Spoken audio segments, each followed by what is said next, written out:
धन्यवाद। मान्य श्री नवराज सिलवाल।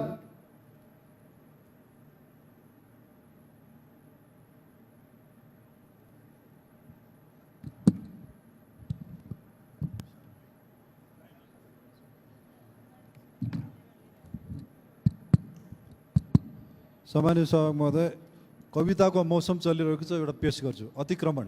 हाम्रो देश हिजो पनि अतिक्रमणमै थियो, सिमाना निरन्तर दुखेकै थियो। विस्तारवादीहरूको अतिक्रमण, भ्रष्टाचारीहरूको अतिक्रमण, दलाल नोकरशाहीहरूको अतिक्रमण हो, भोका नाङ्गा साधारण माथिको अतिक्रमण निरन्तर नै थियो। अतिक्रमण हिजो उनीहरू नै वर्षौँ वर्ष सत्तामा थिए, केही ठोस गरेको पनि सुनिएन। अनायास झसङ्ग निन्द्राबाट बिउजे चाहिँ आज आवाज ठुलो सुनिएको छ। हिजो सत्तामा उन्माद मच्चाएकै हुन्, पुलिस र अदालत छप्काएकै हुन्, बिचौलियाको कमिसन पचाएकै हुन्। जे होस्, आज हामी सबै फरक परिस्थितिमा उभिएका छौँ। मुलुकको अस्मिता जोगाउनु पर्ने स्थितिमा छौँ। इतिहासको सङ्गीन मोडमा सरकारमाथि प्रहार गरेर मात्र होइन, बरु सरकार र प्रतिपक्ष सँगै उभिएर राष्ट्रिय स्वाभिमानको सम्वर्धनका खातिर सरकार, संसद र सडकबाट संयुक्त आवाज, संयुक्त पहल, संयुक्त राष्ट्रिय मोर्चा आजको आवश्यकता। धन्यवाद सभामुख। मान्य श्री नारायण प्रसाद मरासिनी।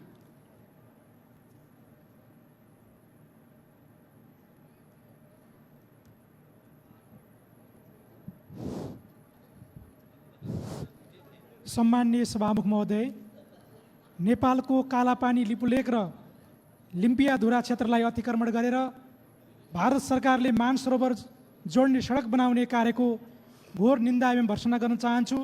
यसै सन्दर्भमा यो गम्भीर समस्या समाधानको लागि नेपाल सरकारले अघि बढाएका कूटनीतिक प्रयासहरूलाई मैले समर्थन गर्न चाहन्छु र यही सन्दर्भमा सीमा क्षेत्रलाई जङ्गे पिलरकालीन स्थितिमा राखिराख्नु कुनै पनि अर्थमा सान्दर्भिक नभएकोले सीमा क्षेत्रलाई व्यवस्थित गराउनको निम्ति विशेष कार्यक्रम ल्याउनको लागि मैले सम्माननीय सभामुख महोदय मार्फत नेपाल सरकारसँग जोरदार माग गर्दछु। धन्यवाद। मान्य श्री निरुदेवी पाल। सम्मान्य सभामुख महोदय, लिम्पियाधुरा लिपुलेक कालापानी क्षेत्रमा भारतीय पक्षबाट अतिक्रमण गरेको कार्यको घोर निन्दा र भर्त्सना गर्दछु। अतिक्रमणका सन्दर्भमा नेपाल सरकारद्वारा भएको पहल र प्रयासको लागि धन्यवाद दिन चाहन्छु।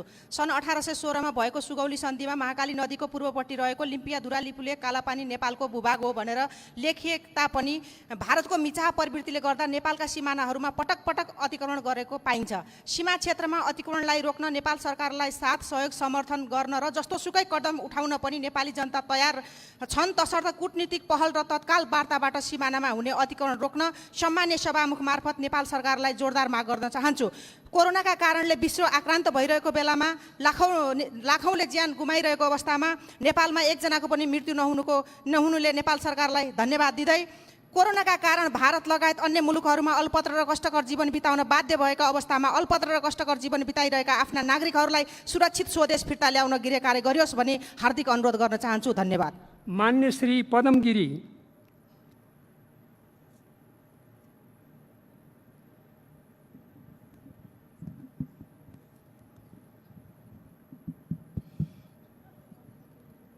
सम्माननीय सभामुख महोदय, भारतले कालापानी लिपुलेक मानसरोवरको जुन करिडोर निर्माण गरेको छ त्यसले देशभक्त नेपालीहरू अत्यन्तै मर्माहत भएको अवस्था छ। सभामुख महोदय, खास गरी 1950 देखि भारतले नेपालका सीमा स्तम्भहरू सार्ने, भारततर्फ अग्ला बाँधहरू निर्माण गरेर नेपाललाई डुबानमा पार्ने, त्यस्तै गरी नक्कली तिरौरा कोट निर्माण गरेर विश्व समुदायलाई भ्रममा पार्ने काम गरेको छ। यसको म घोर निन्दा गर्न चाहन्छु, भर्त्सना पनि व्यक्त गर्न चाहन्छु।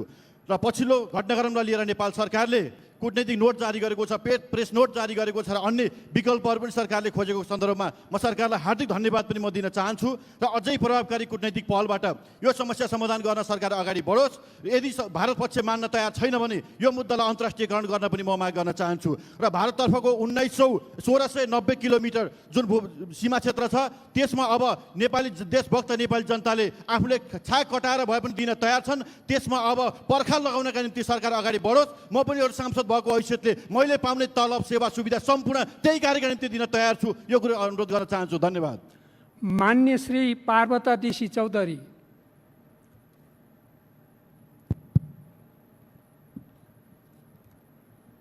सम्मान्य सभामुखज्यू, सुगौली सन्धि सुगौली सन्धिले लिम्पियाधुरा कालापानी र लिपुलेक नेपालको हो भन्ने प्रश्न देखिन्छ। 6 महिना अगाडि लिपुलेक आफ्नो नक्सामा राखेर भारत सरकारले नयाँ नक्सा जारी गर्यो। यसको म घोर भर्त्सना गर्न चाहन्छु। आज भारत सरकारले मानसरोवर जाने 79 किलोमिटर बाटो आफ्नो भूमिमा बनाएर उद्घाटनसम्म गरिसक्यो। स्वाभिमान नेपालीहरू सडकमा उत्रिएका छन्। सामाजिक सञ्जालमा यस विषयमा विभिन्न भनाइहरू आइरहेका छन्।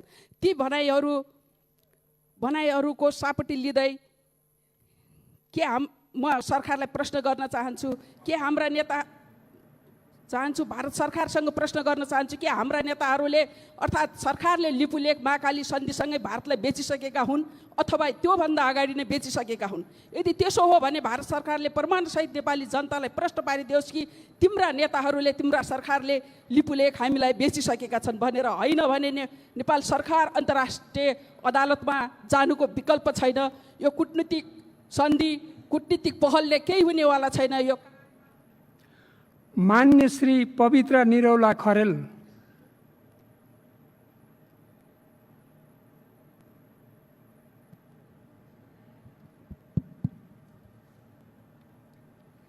सम्माननीय सभामुख महोदय, कोरोना भाइरस कोभिड-19 को महामारी र लकडाउनको अवस्थामा दैनिक उपभोग्य खाद्य सामग्री, तरकारी, फलफुल र अन्य खाद्य वस्तुको अभावमा नागरिकहरूमा सङ्कट उत्पन्न भएको छ।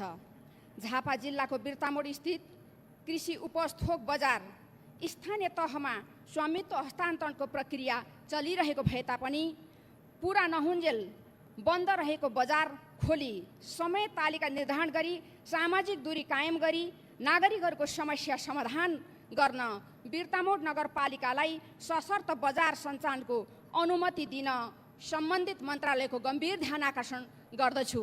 साथै विदेशमा रहेका भारत लगायत अन्य देशमा रहेका कोरोना भाइरसका समस्यामा ग्रस्त नेपालीहरूलाई नेपाल फर्कनका लागि सरकारले कदम चालोस् भनी सरकारको गम्भीर ध्यान आकर्षण गर्दछु। धन्यवाद। मान्य श्री पार्वती कुमारी बिसुङके। सम्माननीय सभामुख महोदय, नेपाल सरकार र भारत सरकार बीच रहेको लिम्पियाधुरा सीमा विवाद अहिलेको सतहमा आए पनि यसको पृष्ठभूमि लामो छ। हाम्रो देश नेपालको भूमि मिचिएको छ। हिजो जसको पालामा मिचिएको भए पनि त्यसलाई सच्याउने ऐतिहासिक अवसर यो सरकारलाई छ।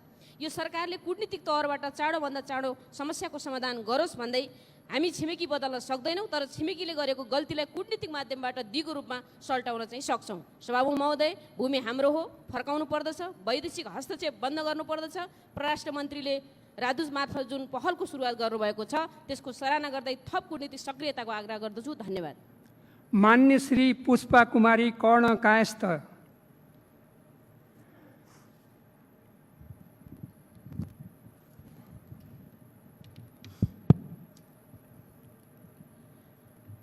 सम्माननीय सभामुख महोदय, वीरगञ्जमा प्रहरीले चिकित्सक, स्वास्थ्यकर्मी, औषधि व्यवसायी र 28 गते पत्रकारसित पनि दुर्व्यवहार गरेको गुनासो आइरहेको छ। 3 दिनदेखि पत्रकार महासङ्घ धरनामा छन्। पत्रकारमाथि दुर्व्यवहार गर्नेमाथि तत्काल छानबिन गरी दोषीमाथि कारबाही पनि गर्नु पर्यो। त्यस्तै अहिले विश्वव्यापी कोरोना महामारीको अत्यन्त ठुलो प्रभाव नेपालको पूर्व मध्यदेखि पश्चिम तराईसम्म अत्यन्त भयावह रूप लिइरहेको परिदृश्य हाम्रो अगाडि छ। तराईको यो समस्या समग्र राष्ट्रको समस्या हो। त्यसमा गम्भीर भई प्रदेश र स्थानीय तहसँग सङ्घले थप समन्वय गरी राहत र उपचार आदिको समस्या समाधानको लागि अघि बढ्नुपर्छ। धेरै सङ्क्रमित भएको वडाहरूमा सबै व्यक्तिलाई PCR टेस्ट गरिनुपर्छ, स्याम्पलिङको आधारमा मात्र होइन, त्यस्तो समस्याजन्य ठाउँमा। अर्को कुरा, सीमावर्ती क्षेत्रमा देश आउन पर्खिरहेका मान्य श्री पुष्पा भूषाल गौतम। सम्मानीय सभामुख महोदय, कोरोना भाइरसको महामारीबाट सामना गर्नको लागि हरेक प्रदेशमा एउटा पर्याप्त उपकरण सहितको सम्पन्न हस्पिटलको आवश्यकता रहेको छ। प्रदेश नम्बर 3 र भरतपुर महानगरपालिकाले कोरोना अस्थायी अस्पताल भरतपुरमा करोडौँ लगानी गरेर त्यहाँ उपकरणहरूको खरिद भएको थियो। तर गत 1 महिना अगाडि त्यो हस्पिटलमा चोरी भएको फुटेजहरू बाहिर घटनाहरू आइसकेको छ सभामुख महोदय। त्यो घटनाको बारेमा सत्य तथ्य यो सदनलाई जानकारी गराओस्। त्यो घटनाको अनुसन्धान कहाँ पुगेको छ र अपराधीलाई कारबाही कसरी गरिराखेको भन्ने सन्दर्भमा सभामुख महोदय सरकारले अविलम्ब यो सदनलाई जानकारी गराओस्। धन्यवाद। मान्य श्री पूर्ण कुमारी सुवेदी। सम्मान्य सभामुख महोदय, सुगौली सन्धिबाट कायम गरेको नेपाली भूमि लिम्पियाधुराबाट निस्किने काली नदीको पूर्व नेपालको कालापानीमा भारतीय सरकारले कब्जा गरी चीनको मानसरोवर जाने बाटो बनाइसक्यो रे सभामुख महोदय। यो सीमा हाम्रो स्वतन्त्र सार्वभौम देशप्रतिको यो अतिक्रमण, यो हेपा प्रवृत्ति र नाङ्गो हस्तक्षेपप्रति घोर आपत्ति प्रकट गर्दै भर्त्सना गर्न चाहन्छु। सभामुख महोदय, यो सीमा विवाद सरकारको कूटनीतिक प्रयासले मात्र सम्भव देखिँदैन। त्यसकारण चीन सहितको त्रिदेशीय समझदारी मार्फत हाम्रो भूमिको संरक्षण गरियोस्। साथै लिम्पियाधुरा, कालापानी र लिपुलेक सहितको नक्सा सार्वजनिक गर्नको निमित्त सभामुख मार्फत सरकारको ध्यानाकर्षण गराउन चाहन्छु। धन्यवाद। मान्य श्री प्रकाश मान सिंह। सभामुख महोदय, आज यो खास गरेर यो जुन कोरोना यो सङ्क्रमणको जुन नियन्त्रण र रोकथाम गर्नुमा यो सरकारको यो चाहिँ जुन प्रभावकारितामा सबैले चाहिँ प्रश्न उठाइरहेको छ। यो केही दिन भयो यो काठमाडौँमा, अहिले राजधानीमा यो विभिन्न जिल्लाबाट बिरामी यो चाहिँ एम्बुलेन्सबाट बोकेर यो हस्पिटल नलगिकन डेरामा चाहिँ छोड्ने चाहिँ काम चाहिँ भइरहेको छ। र यहाँ काठमाडौँको यो जनघनत्व र यहाँको चाहिँ जुन टोलहरूको चाहिँ जुन घरहरूको घनत्वको कारणले गर्दाखेरि यो काम यो चाहिँ अत्यन्तै संवेदनशील भएको कारणले गर्दाखेरि सम्बन्धित निकायले यसलाई चाहिँ सिरियसली चाहिँ गम्भीरताका साथ यसलाई चाहिँ हेर्नु पर्यो भन्ने कुरा म सभामुख मार्फत भन्न चाहिँ चाहन्छु। सभामुख महोदय, यो चाहिँ सरकारले यो चाहिँ जुन राहत प्रभावकारिताहरूले चाहिँ दिनुपर्नेमा चाहिँ दिन सकिरहेको छैन।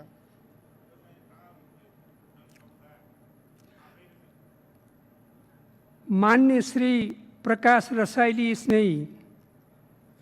सम्मान्य सभामुख महोदय, आज मानव जातिका निम्ति कोभिड-19 महत्त्वपूर्ण चुनौती बनेको छ भने नेपाली समाजमा मानव सभ्यतालाई चुनौती दिने जातीय विभेद र महिलामाथिको हिंसा चुनौतीको रूपमा थपिएको छ। यसै सन्दर्भमा गत वैशाख 14 गते पोखरामा भएको जातीय विभेदको घटनामा जुन दलित समुदायका मानिसहरूलाई क्रिया गर्न नदिई रामबहादुर जीसी र देवबहादुर थापाले सार्वजनिक भवनमा क्रिया मात्रै गर्न दिएनन्, विदेशमा भएको नागरिकलाई नेपालमा बसेर क्रिया गर्न उसका परिवारलाई मात्र दिएनन् कि त्यो उनीहरूले आफ्नै घरमा क्रिया गरेर सकिसकेपछि जातीय हिंसा गाली बेइज्जत गरेका छन्।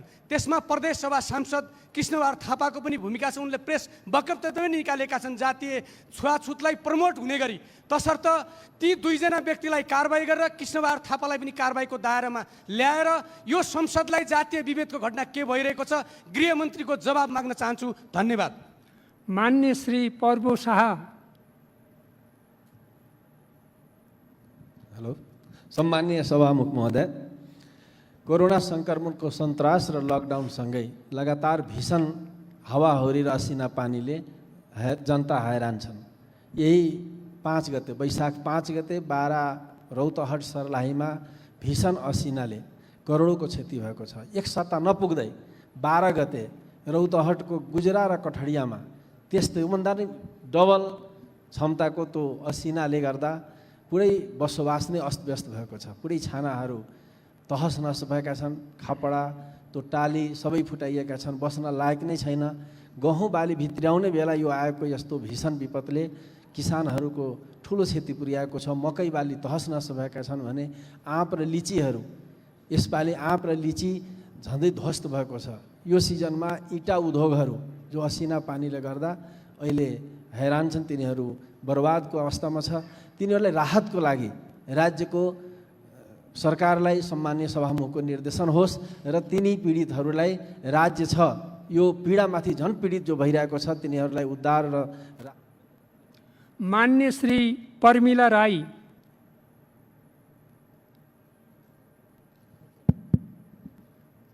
सम्माननीय सभामुख महोदय, अहिले यो जताततै देशभरिको जुन कोरोना भाइरसको कारणले हामी सबै सन्तासमा छौँ, त्यस्तै उदयपुरको सबैभन्दा पहिले उदयपुरमा ठुलो चाहिँ सङ्ख्यामा कोरोना भाइरसको सङ्क्रमित भेटियो। त्यहाँ पटक पटक गरेर 4 पटक गर्दाखेरि अहिले 32 जना सङ्क्रमित भेटिएको छ र त्यस्तै बाँकेमा, कैलालीमा त्यस्तै सङ्क्रमितहरू धेरै सङ्ख्यामा भेटिएको चाहिँ सङ्क्रमितहरू देखे। तर त्यहाँनिर तत्कालै त्यो उपकरणहरू, स्वास्थ्य उपकरणहरू लगेर किटहरू त्यहाँ उपलब्ध गराएर त्यसको नियन्त्रण गर्न पाएको भएदेखि त्यो सङ्क्रमित व्यक्तिहरू पटक पटक गरेर बढ्ने थिएनन् र आज पनि त्यो ठाउँमा स्वास्थ्य सामग्रीहरू नभएर अथवा त्यहाँनिर ती लकडाउनमा परेका व्यक्तिहरू, जनताहरू त्यहाँनिर रोग र भोकले दुइटैले पीडित छन्, तर सरकार मौन छ। किन सरकार यो कोरोना प्रभावप्रति संवेदनशील छैन? र मान्य श्री प्रमोद शाह। सभामुख महोदय, संसार अहिले कोरोना कोभिड-19 को सङ्क्रमणबाट आक्रान्त भइरहेको बेला नेपाल पनि अछुतो छैन। यस्तो बेलामा सरकारको आलोचना गर्नु पनि राम्रो हुँदैन जस्तो लाग्छ। तर बाध्य भएर सरकारको गतिविधि, कार्यशैली हेरेर एउटा जनप्रतिनिधिको हैसियतले केही लेख्न, केही बोल्न बाध्य भएको छु। कोरोनाको सङ्क्रमण बढ्न थालेपछि कामको सिलसिलामा भारत, मलेसिया, कतार तथा अन्य खाडी मुलुकमा कार्यरत धेरै नेपालीहरू आफ्नो घर फर्किने मनस्थितिमा छन्। तर उनीहरूका लागि अहिले स्वदेश फर्किने सबै खालका ढोका बन्द गरेका छन्। महामारी कहिलेसम्म चल्छ र त्यसले श्रम गन्तव्य मुलुकमा कति प्रभावित पार्छ अस्पष्ट छैन। यस्तो बेलामा सरकारले गरेको काम हेर्दा हृदयमा चोट पुगेको छ। अहिलेको सरकार सर्वहारावरको सरकार अर्थात् गरिब जनताको लागि काम गर्ने सरकारले औषधि ल्याउँदा भ्रष्टाचार, सामग्री खरिद गर्दा भ्रष्टाचार, विदेशबाट चार्टर गरेर विद्यार्थी ल्याउँदा भ्रष्टाचार, जता हेरौँ त्यता भ्रष्टाचार गरेको यो सरकार केही हप्ता पहिला कोरोनाको कहरबाट प्रभावित चीनको वुहानबाट 175 जना विद्यार्थी उद्धार गरेर ल्याउँदा 13 करोड खर्च गरेको सरकारले भारतमा। मान्य श्री प्रेम सुवाल।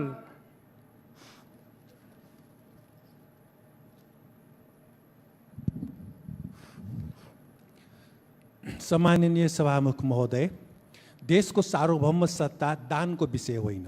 यो भित्री वा बाहिरी कुनै पनि शक्तिसँग झुक्नु नपर्ने स्थिति हो। राज्य सञ्चालनको कौशलले यसलाई साबित गर्ने हो। सत्तामा बसेको नेकपाको अध्यक्षद्वय प्रधानमन्त्री केपी ओली र पुष्पकमल दाहालको संयुक्त वक्तव्यमा उल्लेख छ, भारतले नेपालको सार्वभौमिकतामाथि नजरअन्दाज गर्यो। नजरअन्दाजको अर्थ कम अनुमान गर्नु, हेप्नु, हेला गर्नु, जुनसुकै अर्थ लगाइए पनि यतिले पुग्दैन। नजरअन्दाजको ठाउँमा अतिक्रमण नै उपयुक्त हो। नेपालीले दुःख प्रकट गरेर पुग्दैन। दुःख प्रकट त पूर्ण रूपले आत्मसमर्पणवादी र निरीह अभिव्यक्ति हो। यसकारण हामीले रोष प्रकट गर्नु आवश्यक छ। त्यस्तै सार्वभौमिकतामा आँच होइन, नेपाली भूमिमाथिको अतिक्रमण हो र कोभिड-19 रोकथाम गर्न सिमानामा निगरानी बलियो बनाउन र काठमाडौँ उपत्यकाभित्र बाहिर आवतजावत रोक लगाउनु आवश्यक छ। धन्यवाद। मान्य श्री बालकृष्ण खाँड।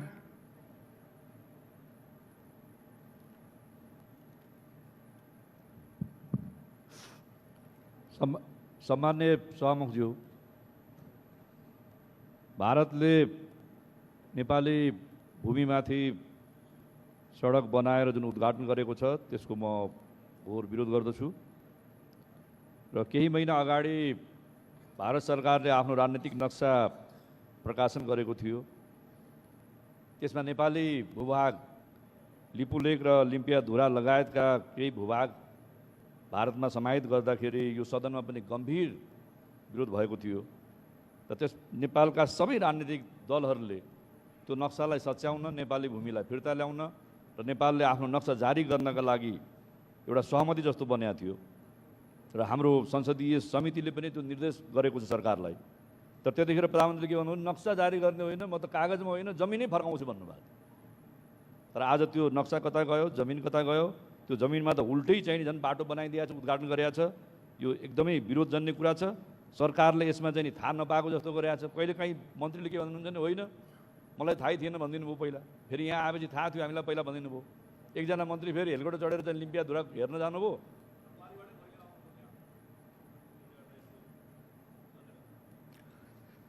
मान्य सदस्यहरू, यो बिचमा